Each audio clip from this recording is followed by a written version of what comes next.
Hello and welcome to our final video in our three-part series detailing the use of the Trimble C5 total station. My name is Jack O'Dwyer. And my name is Jordan O'Clerkin, and in this video we will detail how to set out and how to survey using the Trimble C5 total station, as well as how to complete some more advanced surveying tasks and functions using the Trimble C5 total station. This is the first part of video 3. This part of the video will focus on how to start surveying using the Trimble C5 total station, as well as how to use the various COGO functions to calculate areas and distances between points you surveyed. For this video, we will be surveying the pond outside of the University of Limerick's main building. Renovations have to be made to the pond, and therefore the perimeter of the pond and its dimensions, outline length and area, need to be known. To start surveying, click into the Measure tab and click onto Measure Topo. This will bring up a prompt asking you to give the point a name, a code, and target height. When surveying with the Trimble C5, 2 people are required. One to hold the prism pole to survey the key features, and one to shoot the prism with the total station. Ensure that the target height corresponds with the height marker on the prism pole. For the pond, we will call the first point P1, and its code will be pond. As we are surveying the pond, we wish to measure the corner points around the extent of the pond.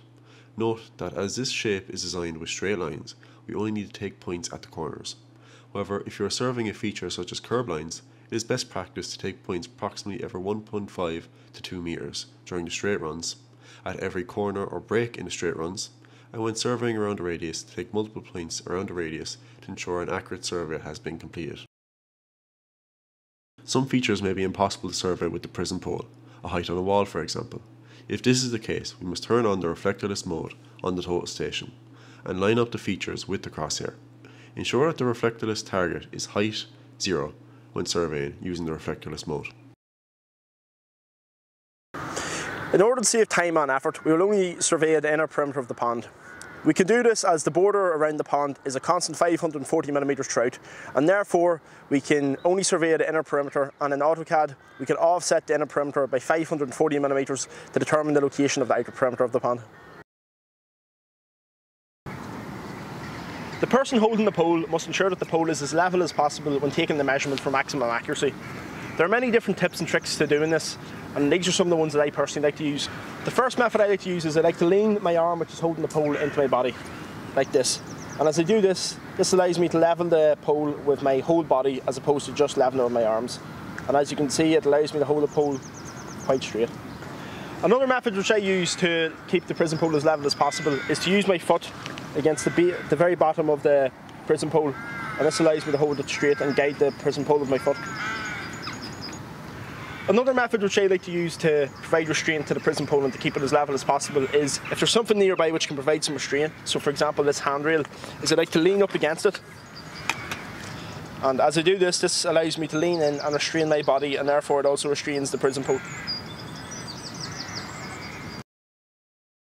Once the person holding the pole is satisfied that it is adequately level, they must signal to the person on the total station to shoot the prism, and hence store the measurement. The person on the total station must then line the crosshair of the total station's telescope up with the centre of the prism on the prism pole. Once the measurement has been stored, the person on the machine must signal back to the person on the prism pole. Both of these signals are typically the thumbs up signal. This is to be repeated until the feature has been adequately surveyed, and then we must move on to another feature to survey.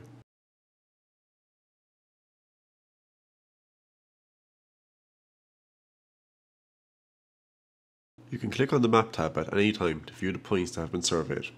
The gravel path along the pond will also be surveyed. Once again, click into Measure Topo. We will call the first point in the gravel footpath as G1, and its code will be gravel.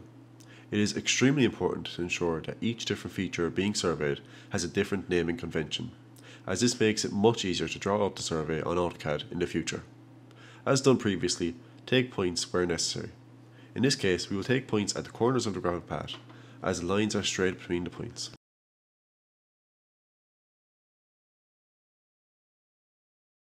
When surveying circular manholes or other circular objects, the easiest method is to take a point in the centre of the manhole and an additional point on the circumference. This allows for an easier drawing of manholes in AutoCAD using the circle command. The rule of thumb when doing this is that the first point, i.e. MH1, will be the centre point, and the next point, i.e. MH2, will be the point in the circumference. This allows us to quickly identify in AutoCAD which point is the centre point which is any manhole point that ends in an odd number, and our circumference point, which is any manhole that ends in an even number.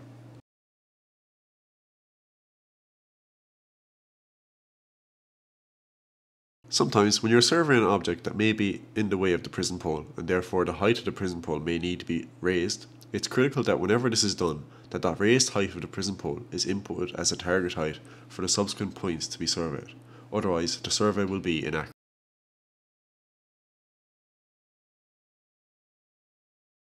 When surveying, often the features to be surveyed are a large distance from the total station, or it may take place in a loud environment, such as a construction site. This makes communication difficult, therefore the use of two-way radios or phones may be required. Can you go back 100 mil and to your left 50 mil? You want me to go back 100 mil and to your left 50 mil? Okay.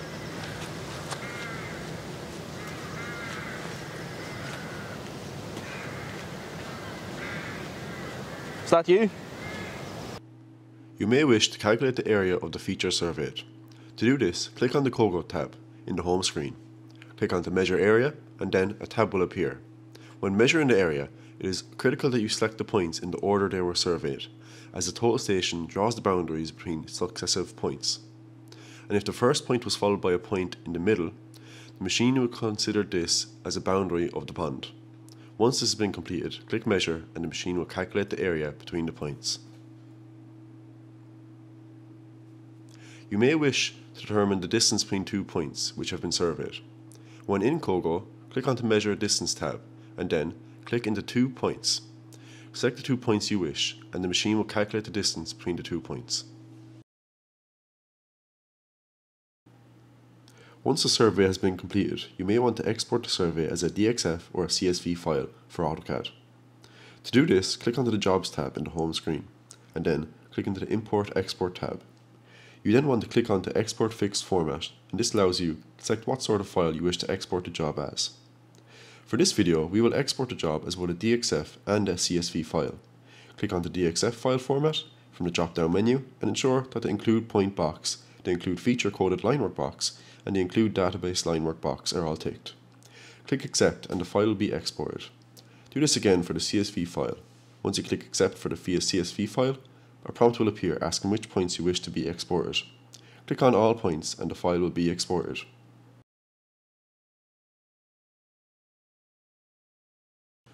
To transfer the exported files to a USB drive, click into the Jobs tab and click into the Copy Files to tab.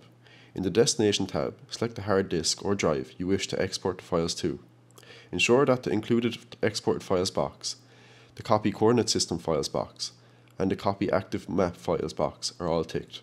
And then click on the Copy, and the files will be transferred to the USB drive, ready for use in AutoCAD. This is the second part of video 3. This part of the video will focus on how to start setting out using the Trimble C5 total station, as well as how to import DXF and CSV files, and how to adjust the tolerance of the Trimble C5.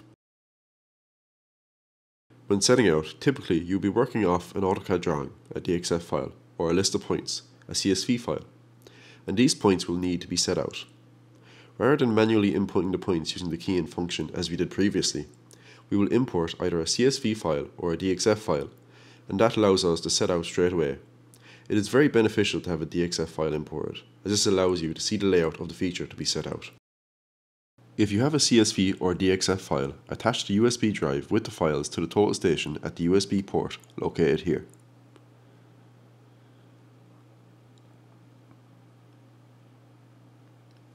To import a DXF file, open up the Job menu and click on Job Properties.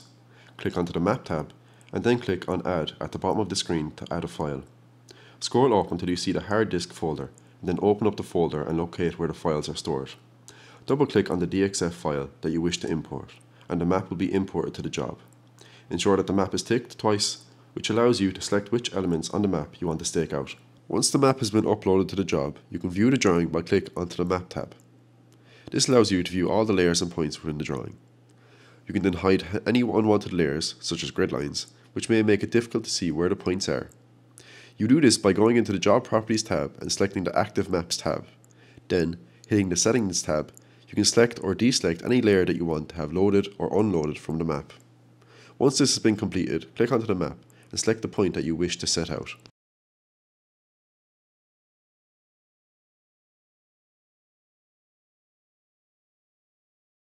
To import a CSV file, go into Job Properties and click onto the Linked Files tab. Click on Add to import a file from the hard disk or drive and click onto the CSV file import. Double click on the file and click Accept to load the CSV file into the current job. These points can be viewed on the map. Before setting out, you want to make sure that both people involved in setting out know their hand signals. Many engineers and surveyors use a different combination of hand signals to specify where they want the prism pole to be moved. For our setting out, we will use this hand signal to show we want the prism pole moved in this direction. This hand signal to show we want a small distance moved in that direction, and for the opposite direction, we will use this hand signal to show we want the prism pole moved, and this hand signal to show we want it to move a small distance in this direction. If you want the prism pole to go back, we will use this hand signal, and if you want it to move forward, we will use this hand signal. If at any point we want the prism pole to be stopped, we will use this hand signal, and when we're ready to stake out the point, we will use this hand signal. As the total station lines up the set out point in the horizontal plane first, the first step when setting out is to turn the total station until the horizontal angle is as close to 0 as possible. When this is done, the touchscreen will show 2 arrows pointing towards a circle in the middle of the screen, and these will all be white in colour. You must ensure that the height of the target corresponds with the height of the prism pole. To do this, click on the Target tab at the bottom of the screen. Here, you can change the height of the target as well as the prism constant. Our prism pole is 1.5 meters high, and therefore our target height will also be 1.5 meters. Once this has been completed, you must then get the prism pole in line with the horizontal plane and shoot the prism pole with the total station to determine how far back or forward you must come. You may also need to make slight adjustments in the horizontal axis as well. The easiest method to do this is to have the person with the prism pole walk to roughly where they believe they are in line with the total station's crosshair, and the person on the total station direct them using the optical on top of the machine first to get it roughly in line, and then using the telescope to make sure that the pole is in line with the crosshair. Then, moving the telescope up until it hits the prism, the total station will then specify how far away from the point to be staked out the prism pole currently is. As you can see on screen, Jordan has moved too far towards the total station. Jack must now signal him to move back. Once Jordan has moved the prism pole to within a reasonable distance from the point to be staked out, the machine will specify on screen which way the prism pole must be moved in order to reach the point. Jack must convey this information to Jordan using the predetermined hand signals. Focusing on one plane at a time, Jack calls for Jordan to move backwards, and once the prism pole is roughly in the right location in that plane, calls for Jordan to stop moving with the stop hand signal. Jack must now get the prism pole roughly lined up in the opposite plane, and once again signal to stop when roughly in the right direction. After this has been completed, there may need to be slight movements made to the prism pole to ensure that the prism pole is within the tolerable range for setting out, which is typically, give or take, 3 to 5 mm in both planes. The machine will stay stake point once the prism pole is within 15 mm of the point in both planes. However, it is best practice to try and get the point staked out to within at least 5 mm in both planes. Once the point has been determined, Jack must signal to Jordan using the thumbs up sign, and Jordan must mark the point. By default, the Trimble C5 has a duplicate point tolerance of 0 mm, which will often cause the machine to say that the device is out of tolerance when the device is well within a tolerable range. To manually change the tolerance of the device, back out of the home screen and click on the Settings tab. Click on the Survey Styles and create a new profile. We called our profile Manual 3 mm. Here, you can change the allowable tolerance for a variety of different applications. By default, the tolerance for setting out is 20 mm, and this can be changed in this menu. For this video, we will change the allowable tolerance for duplicate points from 0 mm to 3 mm in both the horizontal and vertical planes. Once the new profile has been created, click Store, and anytime you go to set up the machine, there will be an option to use this profile, as well as the default M3 and C5 profile, as well as any other profiles that have been created. This has been our final video detailing the use of the Trimble C5. This video dealt with surveying and setting out. We hope you gained something from these videos, and thank you for watching.